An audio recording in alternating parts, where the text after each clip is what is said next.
વંદે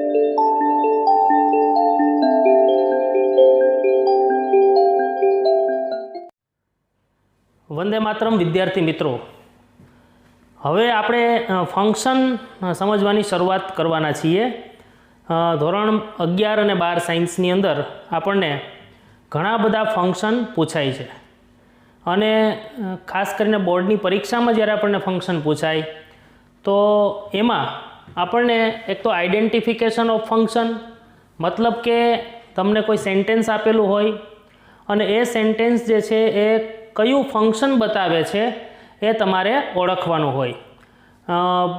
ક્યારેક તમને ઉપર કૌંસમાં 4 થી 5 ફંક્શનના નામ આપ્યા હોય, નીચે તમને 6 જેટલા વાક્યો આપ્યા હોય અને તમારે એ દરેક વાક્ય વાંચીને એ વાક્ય જે છે એ ઉપર કૌંસમાં આપેલા ફંક્શનમાંથી કયું ફંક્શન દર્શાવે છે એ તમારે મેન્શન કરવાનું હોય છે.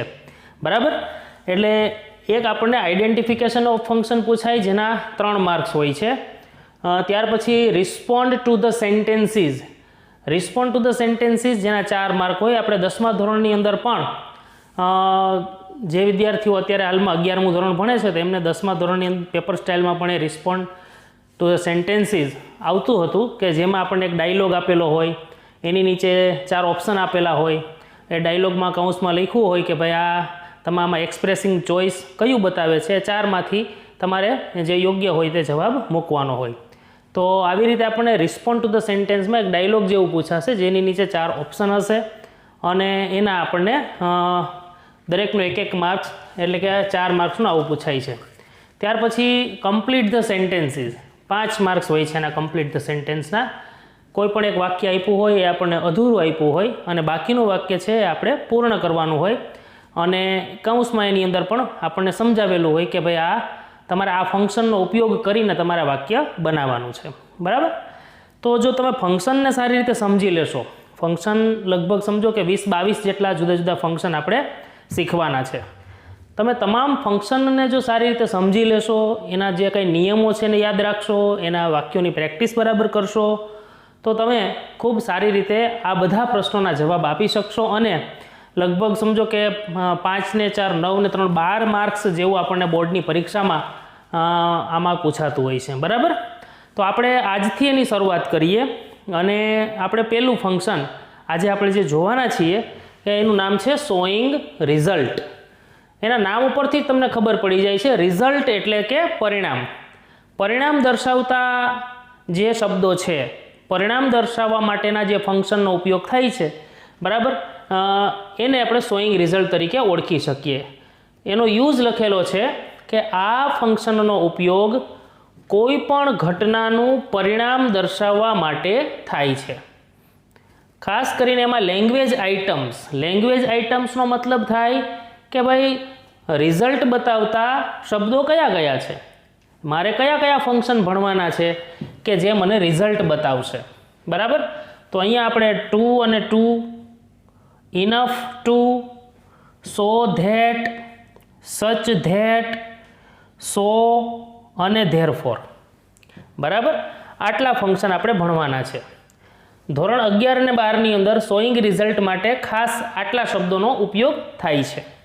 Too to, enough to, so that, such that, so અને ધેરફોર. બરાબર? હવે આપણે આ જે શબ્દો છે આમાંથી ઘણા બધા એવા હશે કે જે તમે 10મા ધોરણમાં કદાચ ભણી ગયા હશો. ધારો કે અત્યારે જે 12મા ધોરણના વિદ્યાર્થીઓ છે તો 11મામાં આ બધું આપણે ભણાવી ચૂક્યા છીએ એમને, તો એમના માટે આ રિવિઝન છે. બરાબર? અને જે અત્યારે હાલમાં 11 સાયન્સમાં જે છોકરાઓ ભણે છે તો એ વિદ્યાર્થીઓ 10મામાં ભણી આવ્યા હશે. તો 10મા ધોરણની અંદર આપણને ખાસ કરીને સો અને ધેરફોર આ 2 શબ્દોથી જ વધારે પરિચિત કરાવ્યા હોય. Too to, enough to, so that, such that, આના વિશે આપણે આજે વિસ્તારથી હવે ચર્ચા કરીશું. બરાબર? તો આમાંથી એક એક મુદ્દાને આપણે સમજતા જઈએ.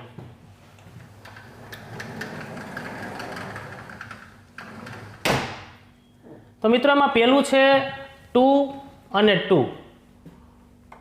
એમાં લખેલું છે નકાર અર્થ બતાવે છે એટલે કે નેગેટિવ મિનિંગ દર્શાવે છે. ટુ વાળું વાક્ય જે છે એ પોતે જ નેગેટિવ અર્થ દર્શાવે છે. એ ધ્યાન રાખશું આપણે. ટુ અને ટુની વચ્ચે વિશેષણ આવે છે, આપણને અહીંયા એક એક્સરસાઇઝ સ્વરૂપે મેં લખેલું છે કે ભાઈ રિમૂવ ટુ, બરાબર, remove too from the following sentences, નીચેના વાક્યોમાંથી ટુને તમે રિમૂવ કરો એટલે કે દૂર કરો. આને અંદર આપણે ટુ અને સો ધેટ બંનેને સાથે જોવાના છીએ. તો ચાલો આપણે એક વાક્ય આમાં લખેલું છે એને સમજીએ કે Sunil is too fat to run fast. Sunil is too fat to run fast. મેં હમણાં તમને કીધું કે ટુ વાળું વાક્ય નેગેટિવ અર્થ બતાવે. એનો મતલબ કે સુનિલ એટલો બધો જાડો છે કે તે ઝડપથી દોડી શકતો નથી, બરાબર, આવું એનું ગુજરાતી થાય. હવે આમાંથી આપણે ટુને રિમૂવ કરવું છે એટલે કે ટુને દૂર કરવું છે. તમારે સેન્ટેન્સના જે આખી પેટર્ન છે ને એની ઉપર કોન્સન્ટ્રેશન કરવાનું. ભાઈ વાક્યની અંદર કઈ રીતે લખેલું છે, Sunil is too fat to run fast, એમાં ટુ અને ટુની વચ્ચે મેં અહીંયા જે લખેલું છે વિશેષણ છે આ ફેટ, બરાબર. ચાલો હવે હું એમાંથી ટુને દૂર કરું છું. તો આ વાક્ય લખાશે કે ભાઈ Sunil is so fat that.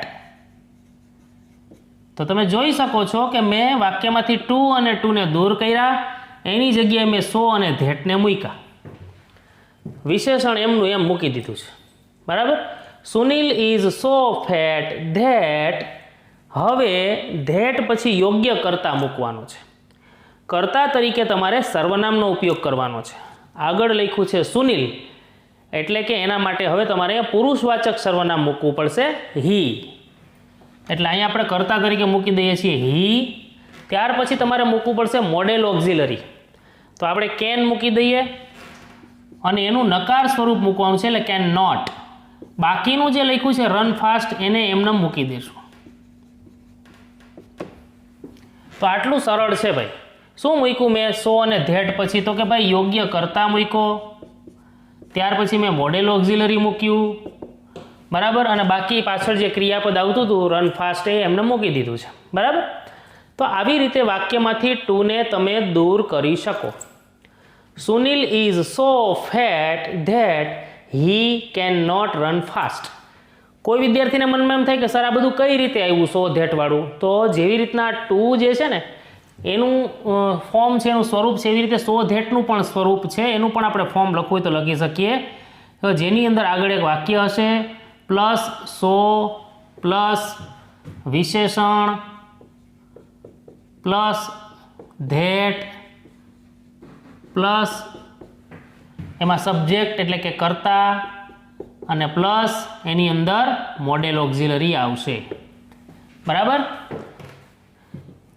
હવે આપણે બીજા વાક્ય તરફ જઈએ. હવે પહેલું વાક્ય જો બરાબર તમે સમજી ગયા હો તો બીજું વાક્ય તમને સારી રીતે તમારી જાતે પણ આવડી જવું જોઈએ. ચાલો અહીંયા જુઓ, mister Das was too busy to help you. વચ્ચે આપણે બિઝી લખ્યું છે એને શું કહેવાય? વિશેષણ કહેવાય, બરાબર. આને શું કહેવાય? વિશેષણ. વિશેષણ કઈ રીતે મળે? કોઈ પણ વાક્યમાં કેવો, કેવી, કેવું પ્રશ્ન પૂછવાથી વિશેષણ મળે. ભાઈ સુનિલ કેવો? તો કે ભાઈ જાડો. શ્રીમાન દાસ કેવા? તો કે ભાઈ બિઝી, બરાબર. તો અહીંયા આપણે વાક્યમાંથી ટુને રિમૂવ કરીએ. વાક્યમાં આપણે લખીએ મિસ્ટર દાસ વોઝ, પછી હું શું લખીશ? સો, પછી બિઝી, પછી that. Mister Das was so busy that. તમે જોઈ શકો છો સો અને ધેટની વચ્ચે બિઝી મૂક્યું છે. ટુ અને ટુની જગ્યાએ આપણે સો ધેટ મૂકી દીધું છે. હવે શું મૂકવાનું? તો કે યોગ્ય કર્તા મૂકવાનો છે. કર્તા તરીકે અહીંયા મિસ્ટર દાસ છે, બરાબર. તો સર્વનામ એનું શું મૂકવાનું થશે?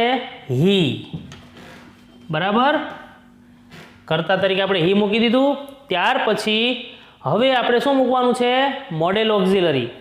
તો મોડેલ ઓક્ઝિલરીમાં તમે શું મૂકશો? તો તમે કહેશો કે સાહેબ કેન નોટ, હમણાં તમે મૂક્યું તે મૂકી દો, બરાબર ને. પરંતુ એમાં શું ધ્યાન રાખવાનું છે? હજી કેન નોટ મૂકતા પહેલાં અહીંયા તો કેન નોટ શું કામ મૂક્યું હતું? કારણ કે આગળનું વાક્ય જે છે એ સાદા વર્તમાન કાળનું છે, અહીંયા ઇઝ આપેલો છે. પરંતુ આ વાક્યમાં તો અહીંયા શું આપ્યું છે? વોઝ.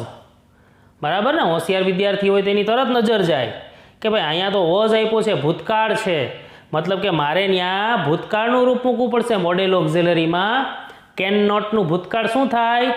Food not. બરાબર? તો મારે અહીંયા મૂકવું પડશે કુડન્ટ. ત્યાર પછી હેલ્પ યુ એમ નમ. ખ્યાલ આવે છે તમને કઈ રીતે વાક્ય બન્યું છે? બરાબર? જો ક્યારેય અહીંયા સમજાવતા હોઈએ અને તમને ખ્યાલ ન પડે તો તમે મેસેજ કરી શકો છો, ફોન કરી શકો છો, અમને પૂછી શકો છો. બરાબર? તો કેટલું સિમ્પલ છે. જો મેં વાક્યમાંથી ટુ અને ટુને રિમૂવ કર્યા, એની જગ્યાએ સો ધેટ મૂક્યું, પછી મેં યોગ્ય કરતા મૂક્યો, મોડેલ ઓક્ઝિલરી મૂક્યું અને બાકીનું એમનેમ. મોડેલ ઓક્ઝિલરીમાં શું ધ્યાન રાખવાનું કે ભાઈ આગળ જો ભૂતકાળ હોય તો મારે ભૂતકાળનું મોડેલ ઓક્ઝિલરી, વર્તમાન કાળ હોય તો એ પ્રમાણે મોડેલ ઓક્ઝિલરી મૂકવાનું છે. બરાબર? અને એવું જરૂરી નથી કે તમે કેન અને કુડ જ મૂકો. તમે મે, માઇટ, શુડ, વુડ કોઈ પણ મોડેલ ઓક્ઝિલરીનો ઉપયોગ કરીને વાક્ય બનાવી શકો. આપણું વાક્ય અર્થસભર અને સાચું હોવું જોઈએ. બરાબર? ત્યાર પછી ત્રીજું ઉદાહરણ છે. This tree is too high for me to climb up. વાક્યની અંદર ટુ અને ટુ એની વચ્ચે શું આપ્યું છે? High for me. ચાલો હવે આપણે વાક્યમાંથી ટુને પહેલાં તો રિમૂવ કરવાની શરૂઆત કરીએ. લખીશું આપણે this tree is so high. બરાબર? હાઈ એટલે ઊંચું. કેવું? તો કે ઊંચું. એનો મતલબ કે હાઈ છે એ વિશેષણ છે. આ ફોર મી જે છે ને એમાં આની સાથે ભલે મૂકેલું રહ્યું, પરંતુ અહીંયા આપણે સો ધેટ વાળું વાક્ય બનાવશું ત્યારે સો અને ધેટની વચ્ચે ખાલી હાઈ શબ્દ જ મૂકવાનો છે. ફોર મીને ભેગો મુકાય નહીં. બરાબર? This tree is so high that. હવે અહીંયા શું મૂકવાનું છે પાછું? યોગ્ય કરતા. તો અહીંયા કરતા તરીકે આગળ તો લખ્યું છે ધીસ ટ્રી. બરાબર? તો આપણે એને અનુરૂપ કરતા મૂકવાનું થાય ઈટ. પરંતુ એ લખતા પહેલાં વાક્યની અંદર જે આ ફોર મી આપેલું છે ને ભાઈ, એ એટલા માટે આપેલું છે કારણ કે તમે અહીંયા યોગ્ય કરતા મૂકી શકો. Four me, for him, for હર એવું કંઈ આપ્યું હોય તો તમારે એના ઉપરથી કરતા મૂકવાનું છે. જેમ કે ફોર મી તો એનું કરતા વિભક્તિનું રૂપ મૂકવાનું છે આઈ. બરાબર? પહેલાં કરતા વિભક્તિનું રૂપ મૂકી દીધું આઈ. ત્યાર પછી આપણે લખશું modal auxiliary can not climb up. જો ગુજરાતીનું શું થશે? This tree is so high. આ વૃક્ષ એટલું બધું ઊંચું છે કે હું તેના ઉપર ચડી શકું નહીં. બરાબર? તો મિત્રો ખાસ કરીને મારે તમને આ ત્રીજા વાક્યમાં એ બતાવવું છે કે તમે અહીંયા જે કરતા મૂકો છો એ કરતા જ્યારે અહીંયા four me, for him, for હર કાંઈ આપ્યું હોય તો એ કરતા ત્યાંથી મૂકવાનો છે. બરાબર? અને ચોથું વાક્ય જે છે એમાં પણ જો એની એ પ્રકારનું જ થશે. This lesson was too hard for us to understand. તો આપણે લખીશું કે ભાઈ this lesson was so hard that. જો વાક્યમાંથી હાર્ડ શબ્દ જે વિશેષણ છે તો આપણે મૂકી દીધું અહીંયા સો અને ધેટની વચ્ચે. હવે વાક્યમાં શું વધ્યું છે અહીંયા બાકીમાં? For us. બરાબર ને? તો ફોર અસ જે છે એ ફોર અસનું આપણે શું કરવું પડશે? કર્તા વિભક્તિનું રૂપ મૂકવાનું છે. ફોર અસનું કર્તા વિભક્તિનું રૂપ શું થશે? વી. બરાબર? પછી આપણે પાછું મોડેલ ઓક્ઝિલરી મૂકવાનું. અહીંયા આગળ જો વોઝ લખેલો છે વાક્યમાં, વોઝ છે ને ભૂતકાળ, તો ત્યાં આપણે મોડેલ ઓક્ઝિલરી શું મુકાય? Could not. We could not understand.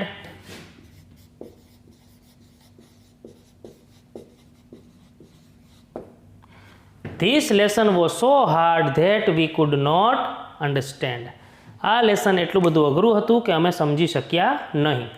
મિત્રો તો આ 4 ઉદાહરણ છે. હજી આપણે એક ઉદાહરણ જોવાના છીએ. બરાબર? તો એમાં પહેલાં 2 ઉદાહરણ જે છે એની અંદર તો એકદમ સિમ્પલ જ છે. વાક્યમાંથી આપણે શું કર્યું છે ભાઈ? તો કે ટુ અને ટુને રિમૂવ કર્યા અને અહીંથી વિશેષણ જે છે એને સો ધેટની વચ્ચે મૂકી દીધું. Sunil is so fat that.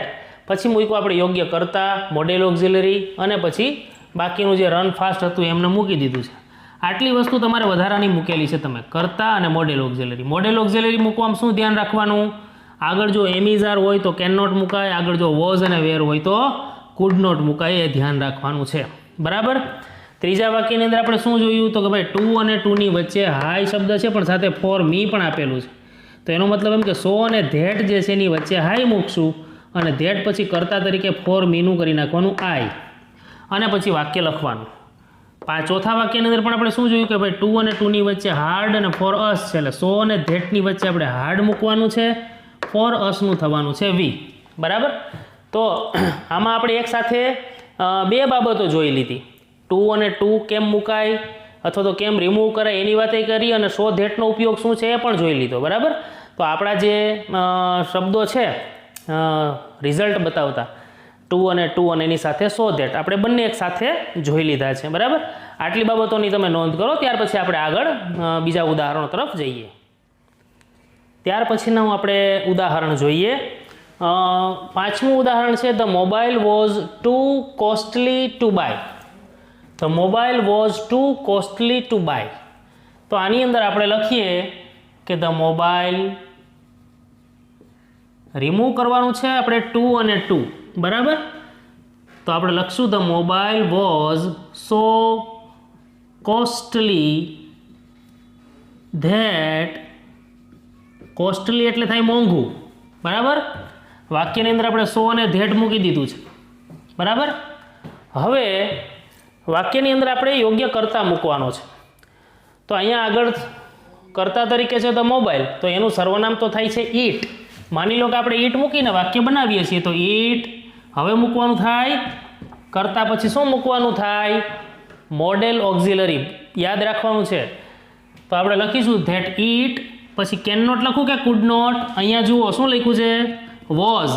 એટલે અહીંયા લખશું આપણે could not. It could not be bought. કેમ આવી રીતના આવ્યું ભાઈ? It could not be bought એમ શું કામે લખ્યું?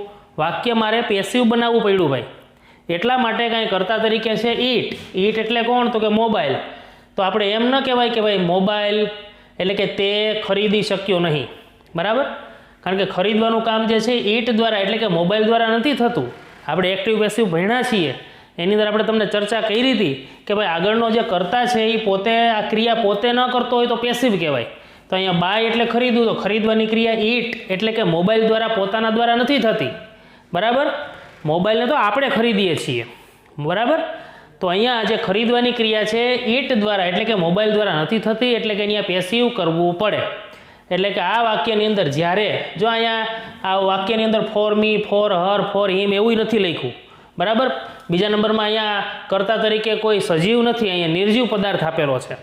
તો આવા પ્રકારના જે વાક્યો હોય કે જેમાં તમારે કરતા તરીકે ઈટ મૂકવો પડતો હોય તો એમાં તમારે પેસિવ કરવું પડશે. આ ફૂલ એન્ડ ફાઇનલ છે. બરાબર.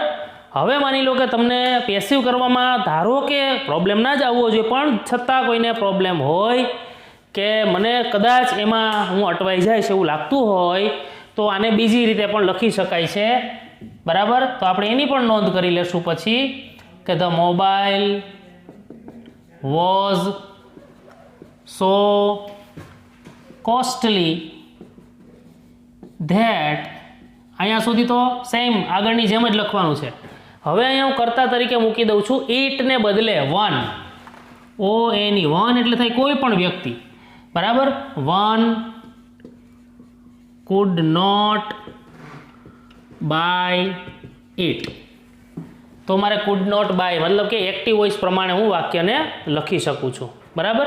બરાબર. ખ્યાલમાં રાખજો કે મેં આ શું તમને સમજાવ્યું છે કે જેની અંદર આવા પ્રકારનું વાક્ય હોય, એક તમને ધારો કે એક બીજું ઉદાહરણ હું લખી દઉં છું. બરાબર. આના જેવું જ આ 5 નંબર છે ને એના જેવું જ ઉદાહરણ પછી તમે તમારી જાતે ટ્રાય કરજો. બરાબર. જેમ કે tea is too hot to drink. બરાબર. આ એક ઉદાહરણ મેં તમને લખી દીધું છે. આના જેવું જ છે, 5 નંબર જેવું જ ઉદાહરણ છે. તો તમે તમારી નોટબુકની અંદર ટ્રાય કરજો ભાઈ tea is too hot to drink. આ વાક્ય જે છે એને કઈ રીતે લખી શકાય, આમ બંને રીતે લખવું હોય તો. બરાબર. પ્રયત્ન કરજો. ત્યાર પછી છે બીજું ટુ અને ટુની વાત પૂરી થઈ. હવે આપણે ઇનફની વાત કરીએ. આપણા શોઈંગ રિઝલ્ટ દર્શાવતા શબ્દોમાંનો આ બીજો શબ્દ છે ઇનફ ટુ. ઇનફ ટુ જે છે એ પોઝિટિવ અર્થ બતાવે છે. જેવી રીતે ટુ અને ટુ નેગેટિવ અર્થ બતાવે એમ ઇનફ ટુ જે છે પોઝિટિવ અર્થ બતાવવા માટે વપરાય છે. જેની અંદર પહેલાં વિશેષણ પછી ઇનફ ટુ મૂકવામાં આવે છે. જો ટુ અને ટુમાં કેવું હોય, ટુ અને ટુની વચ્ચે વિશેષણ આવે, TOO પછી વિશેષણ, બરાબર, એટલે કે ટુ અને ટુની વચ્ચે વિશેષણ આવે. ઇનફ ટુમાં કેવું હોય, પહેલાં વિશેષણ આવે છે, બરાબર. અહીંયા આપણે એક્સરસાઇઝ જોઈએ. Remove enough from the following sentences. નીચેના વાક્યોમાંથી ઇનફને દૂર કરો. અહીં વાક્ય લખ્યું છે Hiren is clever enough to answer your question. અહીંયા જો ઇનફની પહેલાં લખ્યું છે ક્લેવર, આ બતાવે છે વિશેષણ, એડજેક્ટિવ છે. હવે ઓની જેમ જ આપણે આમાંથી ઇનફ ટુ દૂર કરવું છે, બરાબર. તો આગળ જેમ લખ્યું તેમ જ આપણે લખશું કે ભાઈ હિરેન ઇઝ સો ક્લેવર. તમે જાણો છો કે સો અને ધેટની વચ્ચે વિશેષણ મૂકવાનું છે, એટલે ક્લેવર શબ્દને સો અને ધેટની વચ્ચે મૂકી દેવાનું. Hiren is so clever that. હવે સો ધેટ લખ્યા પછી શું લખવાનું હોય, કર્તા, બરાબર. તો કર્તા તરીકે અહીંયા શું લખશું આપણે, હી. હિરેન આપેલું છે એનું યોગ્ય સર્વનામ લખશું હી, બરાબર. ત્યાર પછી યોગ્ય મોડેલ ઓક્ઝિલરી, આની અંદર આપણે લખશું કેન. ઓમાં આપણે શું કામ લખતા હતા, કેન નોટ, કારણ કે નેગેટિવ અર્થ બતાવતા હતા. આમાં ખાલી લખશું કેન, કારણ કે આ પોઝિટિવ અર્થ બતાવે છે, બરાબર. ધેટ હી કેન, પછી પાછળનું વાક્ય એમનામ આન્સર યોર ક્વેશ્ચન,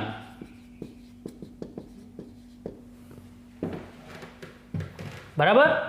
ત્યાર પછી mister Yadav was tall enough to touch the shelf. તો આપણે લખશું કે mister Yadav was so tall that, બરાબર. સો અને ધેટ મૂકી દીધું, વચ્ચે વિશેષણ આપણે ટોલ મૂકી દીધું. ધેટ પછી હવે શું મૂકવાનું છે, યોગ્ય કરતા મૂકવાનું છે. તો આપણે લખીશું હી. અહીંયા જો આપણે વોઝ લખેલો છે, વોઝ, એટલે આપણે લખીશું અહીં કુડ. બાકીનું બધું એમ ટચ ધ સેલ્ફ, બરાબર. ત્યાર પછી ત્રીજું ઉદાહરણ છે the gate is wide enough for the truck to enter, બરાબર. The gate is wide enough for the truck, બરાબર, ટુ એન્ટર. મિત્રો આ તમને કેના જેવું લાગે છે, આગળ આપણે ટુ અને ટુ વાળા વાક્યો જોઈએ એમાં આપણે લખતા હતા four me, for her, for him, બરાબર. આ જે નીચે ઉદાહરણ લખ્યું છે એને હવે હું રિમૂવ કરી નાખું છું, દૂર કરું છું, બરાબર, આપણને વચ્ચે ક્યાંય નડે નહીં એટલા માટે. મિત્રો હવે આ વાક્ય જે છે એની અંદર આપણે ઇનફને દૂર કરશું. તો વાક્ય લખીશું કે the gate is so wide that, બરાબર. હવે જેવી રીતના ટુ અને ટુ વાળા વાક્યમાં for me, for him, for her હોય તો એનું આપણે યોગ્ય કર્તા વિભક્તિનું રૂપ અહીં મૂકતા હતા. અહીંયા તો લખ્યું છે ફોર ધ ટ્રક, તો આપણે સીધું ડાયરેક્ટ લખી નાખીએ કર્તા તરીકે ધ ટ્રક. હવે કેન મૂકવું કે કુડ એના માટે અહીંયા જોવાનું, ઇઝ લખ્યો છે એટલે આપણે શું મૂકશું, કેન એન્ટર ઇન ઇટ, એમ લખવું હોય તો લખી શકાય છે, બરાબર. The gate is so wide that the truck can enter in it, બરાબર. તો મિત્રો આવી રીતે આપણે ઇનફવાળા વાક્યો જે છે એને આવી રીતે બનાવી શકીએ. ટુ અને ટુ વાળા વાક્યો જે જોયા સેમ એની જેમ જ આપણે આ ઇનફવાળા વાક્યો છે. ખાલી આમાં ફરક એટલો છે કે આમાં સો અને ધેટ પછી યોગ્ય કરતા મૂક્યો પછી મોડેલ ઓક્ઝિલરી જે છે એને નેગેટિવ અર્થમાં મૂકવાનું નથી, પોઝિટિવ અર્થમાં મૂકવાનું છે, બરાબર. પરીક્ષામાં છે ને તમને આવા વાક્યો પૂછાય, કદાચ અધૂરા પણ પૂછાય. આવું લખાય હિરેન ઇઝ ક્લેવર, પછી તમને કાઉન્સમાં લખ્યું શોઈંગ રિઝલ્ટ, તો તમે હિરેન ઇઝ ક્લેવર પછી તમે લખી શકો Hiren is clever enough to answer your question. તમને આવું પણ પૂછી શકાય હિરેન ઇઝ ટુ ક્લેવર પછી ખાલી જગ્યા, તો તમારે લખવું પડે Hiren is too clever to answer your question, બરાબર. તમને એવું પૂછી શકાય હિરેન ઇઝ સો ક્લેવર પછી ખાલી જગ્યા, તો તમારે સો મૂક્યું છે તો લખવાનું Hiren is so clever that he can answer your question. તમે સમજ પડે છે હું કવિ? 3 રીતે અલગ અલગ રીતે તમને આવું પૂછી શકાય, 3-4 રીતે અલગ અલગ રીતે પૂછી શકાય છે. બરાબર? તમે કઈ રીતે તમારે લખવાનું છે તમારે ધ્યાન રાખવાનું. બરાબર? જો કે આપણે એની પ્રેક્ટિસ કરશું, થોડાના ઉદાહરણ એની એક્સરસાઇઝ જોશું એટલે તમને વધારે ખ્યાલ આવશે. અત્યારે તો ખાલી તમને પ્રાસ્તાવિક માહિતી આપું છું કે ભાઈ ટુમાં આવું હોય, ઇનફ ટુમાં આવું હોય, સો ધેટમાં વાક્ય રચના આવી હોય. અત્યારે માત્ર આપણે ખાલી એની બેઝિક માહિતી લઈએ છીએ કે જેથી કરીને આપણને બધું ખ્યાલ આવી જાય. પછી આપણે આની એક એક્સરસાઇઝ જોશું, કમ્પ્લીટ ધ સેન્ટેન્સની જોશું, આપણે રિસ્પોન્ડ ધ ડાયલોગની એક્સરસાઇઝ જોશું. બરાબર? એ બધું કરશું એટલે લગભગ તમારા પિક્ચર આખું ક્લિયર થઈ જશે. બરાબર? તો તમને આમાં ખ્યાલ આવી ગયો હશે ઇનફ ટુ વાળામાં શું ધ્યાન રાખવાનું છે. ત્યાર પછી હજી ઇનફના થોડા ઉદાહરણમાં આગળ જોઈએ. ચોથું ઉદાહરણ છે my father is free enough to play with me. બરાબર? વાક્યની અંદર અહીંયા ઇનફ ટુ અહીંયા લખ્યું જ છે. તો વાક્યમાં હવે આપણે બનાવીએ છીએ કે માય ફાધર, શક્ય હોય ને તો મારી સાથે સાથે તમે પણ બોલતા જાઓ. બરાબર? અથવા મારી પહેલાં તમારે વાક્ય બનાવી નાખવાનું મનમાં, જેથી કરીને તમને ખબર પડે કે તમારી ક્યાંય ભૂલ હોય તો તમારી તરત ભૂલ પાછી સુધરી જાય. બરાબર? My father is so free that he, પછી શું મૂકવાનું? Can play with me. બરાબર? સો ધેટ મૂક્યું છે, પછી યોગ્ય કરતા અને પછી યોગ્ય મોડેલ ઓક્ઝિલરી. પાંચમું ઉદાહરણ છે the bag is light enough for her to lift it. અહીંયા તમે જુઓ ઇનફ અને ટુ અને અહીંયા ફોર હર જો વચ્ચે મૂક્યું. તો હવે તમને વાક્ય બનાવતા આવડવું જોઈએ. શું લખશું આપણે? કે the bag is so light that. Light એટલે અહીંયા હળવું હો, લાઇટ એટલે ખૂબ જ હળવું, વજનમાં હળવું હોય ને એને લાઇટ કહેવાય. The bag is so light that, અહીંયા ફોર હર લખ્યું છે તો કર્તા તરીકે શું મૂકશું? She can lift it. બરાબર? અહીંયા આપણને ઇઝ આપેલો છે એટલે આપણે અહીંયા કેન મૂક્યો છે.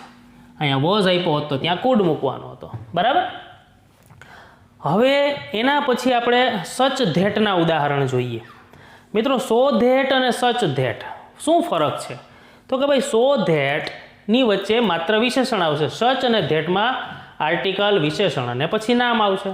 ધારો કે આપણે અત્યાર સુધી સો અને ધેટની વચ્ચે લખ્યું છે ખાલી ક્લેવર, તો હવે લખવાનું થઈ છે સચ અ ક્લેવર બોય, આર્ટિકલ, વિશેષણ અને નામ. બરાબર? આટલું ધ્યાન રાખશું. તો એના માત્ર ઉદાહરણ જ આપ્યા છે, એમાં કોઈ ચેન્જીસ કરવાનું નથી. ખાલી તમે ઉદાહરણ જોઈ લ્યો કે તારા ઇઝ સચ article a fat girl that. અહીં સચ અને ધેટ મૂક્યું છે, વચ્ચે તમે જોઈ શકો છો કે આર્ટિકલ, વિશેષણ અને નામ. બરાબર? સો ધેટ મૂક્યું હોય તો શું થાય? આર્ટિકલ અને નામ નીકળી જાય. સો ફેટ ધેટ એવી રીતે વાક્ય બનશે. સચ ધેટમાં તારા ઇઝ સચ a fat girl that she cannot run fast.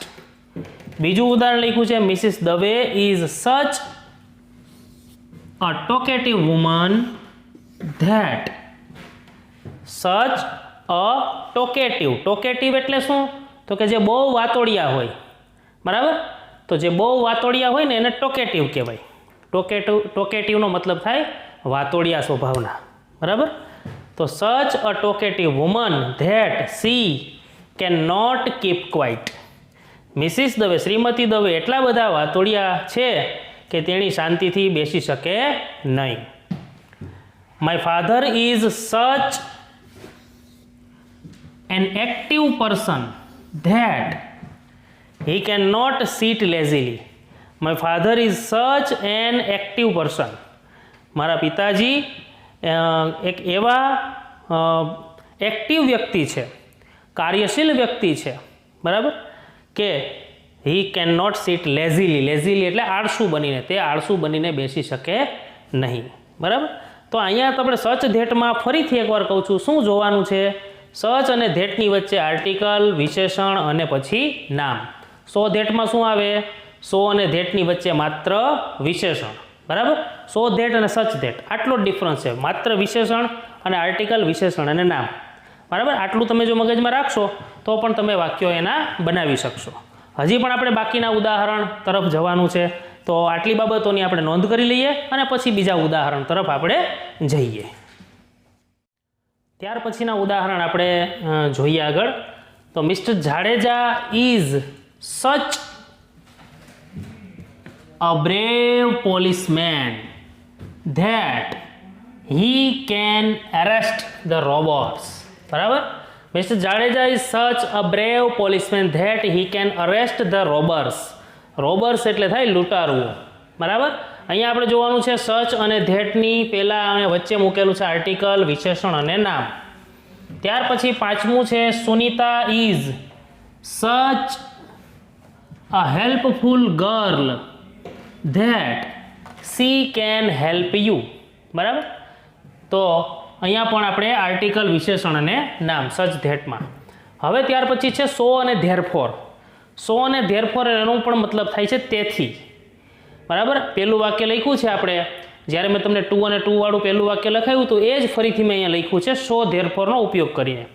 Hiren is clever so he can answer your question. તમે સો અને ધેરફોર બેમાંથી કંઈ પણ મૂકી શકો, બરાબર. Hiren is clever so he can answer your question. Mr. Yadav was tall so he could touch the shelf. બરાબર. The gate is wide therefore the truck can enter in it. આ ત્રણ વાક્યો જોતા તમને ખ્યાલ આવશે કે ભાઈ આ વાક્યો આપણે આગળ લખી ચૂક્યા છીએ અને ફરી પાછા એમાં સો અને ધેરફોરનો ઉપયોગ કરીને હું લખું છું, બરાબર. Mr. Rathod was lazy, so he could not work hard. My father is active, therefore he cannot sit lazily. તો આવી રીતે તમે સો અને ધેરફોરનો ઉપયોગ કરીને પણ વાક્ય બનાવી શકો. તો મિત્રો આખા આજના લેક્ચરમાં આપણે શું યાદ રાખવાનું છે કે ભાઈ શોઈંગ રિઝલ્ટ બતાવતા શબ્દો છે ટુ અને to, enough to, so that, such that, so અને ધેરફોર. આટલા શબ્દો જે છે રિઝલ્ટ બતાવે છે અને આ બધાના આપણે ઉદાહરણ જોયા. બધાની અંદર શું ધ્યાન રાખવાનું છે એ આપણે વાત કરી. ટુ અને ટુ નેગેટિવ અર્થ બતાવે, ઇનફ અને ટુ પોઝિટિવ અર્થ બતાવે, ટુ અને ટુની વચ્ચે વિશેષણ આવે, ઇનફ ટુમાં પહેલાં વિશેષણ આવે, સો અને ધેટમાં વચ્ચે વિશેષણ આવે, સચ ધેટમાં આર્ટિકલ, વિશેષણ અને પછી નામ આવે, બરાબર. અને સો અને ધેરફોર જે છે કનેક્ટિવનું કામ કરે છે, બે વાક્યોને જોડવાનું કામ કરે છે, એટલે આપણે એના વાક્યની વચ્ચે મૂકેલા છે, બરાબર. તો હવે આટલું સમજ્યા પછી હવે આપણે એની એક્સરસાઇઝ તરફ જવાનું છે, જેની ચર્ચા આપણે નેક્સ્ટ લેક્ચરમાં કરીશું. આપણે આજે શું કરવાનું છે આ લેક્ચર જોયા પછી કે આપણને ગમે ત્યારે કોઈ પૂછે, આપણે માની લો કે લેક્ચર પૂરો થાય અને પછી થોડી વારમાં આંટા મારતા હોઈએ તો ત્યારે અથવા તો આજે સાંજે સૂઈએ ને તો રાત્રે સૂતા પહેલાં આપણે યાદ કરવાનું કે ભાઈ આજે આપણે ઇંગ્લિશમાં શું ભણાવ્યું, તો કે ભાઈ શોઈંગ રિઝલ્ટ ભણાવ્યું. અચ્છા, તો એમાં લેંગ્વેજ આઇટમ્સ કઈ કઈ છે, તો કે to, enough to, so that, such that, so અને ધેરફોર. અચ્છા, એમાં ટુ અને ટુમાં વચ્ચે શું આવે, તો કે વિશેષણ. ઇનફ ટુમાં તો કે આગળ વિશેષણ, સો ધેટમાં તો કે સો અને ધેટમાં વચ્ચે વિશેષણ, સચ ધેટમાં તો કે સચ અને ધેટની વચ્ચે આર્ટિકલ, વિશેષણ અને નામ આવે. અચ્છા, સો ધેટ પછી વાક્ય રચના કેવી હોય, તો કે સો ધેટ પછી કર્તા અને મોડેલ ઓક્ઝિલરી, સચ ધેટમાં પણ કર્તા અને મોડેલ ઓક્ઝિલરી. ટુ અને ટુ વાળું વાક્ય હોય તો નેગેટિવ અર્થ, ઇનફ ટુ વાળું વાક્ય હોય તો પોઝિટિવ અર્થ, બરાબર. અને સો અને ધેરફોર આજે અમને આટલું ભણાવ્યું છે, એટલું આપણે રાત્રે મિત્રો આટલું યાદ કરતા, રાત્રે આપણે સૂતા પહેલાં ધારો કે આટલું યાદ કરતાં કેટલી વાર લાગે, માત્ર 2 થી 3 મિનિટ, અને એમાં આપણું રિવિઝન થઈ જાય, આપણને યાદ આવી જાય અને પછી ક્યારેય ભૂલાય નહીં, બરાબર. તો પરીક્ષામાં આપણને કમ્પ્લીટ ધ સેન્ટેન્સમાં, આઈડેન્ટિફાઈ ફંક્શનમાં અને રિસ્પોન્ડ ધ ડાયલોગની અંદર આ ફંક્શનો પૂછાવાના છે, બરાબર. ફરી પાછા કાલે મળીશું. ત્યાં સુધી આપ સૌ સ્વસ્થ રહો, સલામત રહો. Do tech very good care of your self. Vande Mataram.